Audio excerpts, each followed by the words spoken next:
Le cabanon des Vignes à Sanary, c'est plus de 3 hectares de parcelles situées en zone d'urbanisation qui ont été sauvées par la ville de Sanary en 2012. Certifié en agriculture biologique écossaire, il abrite des oliviers, un maraîcher, des vignes exploitées par le domaine Réjeanne et héberge de nombreux animaux. Mais ça aurait pu être différent. L'idée, c'était bien sûr de préserver cet espace qui est presque périurbain, voire urbain maintenant. Bien que monsieur le maire l'a dit, c'est des terrains qui sont constructibles. Le propriétaire précédent aurait pu très bien faire un lotissement comme on a juste à côté. Nous, on a voulu préserver ces terrains.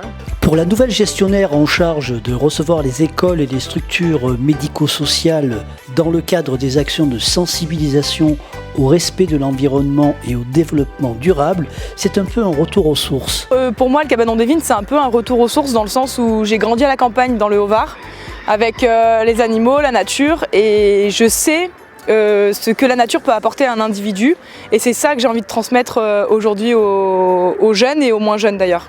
Occupé jusqu'alors par la société de chasse La Mistralienne et le comité communal Feux et Forêts, le petit cabanon accueille désormais 2 nouvelles associations qui œuvrent toutes les 2 au bien-être animal. On s'occupe des chats en errance, des chats domestiques en errance dans la ville de Sanary. Et par notre action, par la stérilisation et l'identification donc de la mairie, eh bien, ils prennent le statut de chat libre, c'est-à-dire ce sont des chats sous protection. Nous serons régulièrement au cabanon des Vignes, en particulier le 3e jeudi de chaque mois et d'autres jours également pour faire des actions d'information, d'éducation, des ateliers pour des jeunes et des moins jeunes. Le cabanon des Vignes a été choisi comme lieu d'implantation pour regrouper tous les pigeons qui errent en ville. Pour ce faire, on va les attraper et les mettre dans un pigeonnier. Il y aura 2 actions. Ça sera neutraliser les anciens nids. Et deuxième action, demander aux nourrisseurs d'arrêter de donner à manger en ville, de manière que les pigeons, lorsqu'ils vont être ici au pigeonnier, vont trouver à manger, dormir et peut-être nidifier.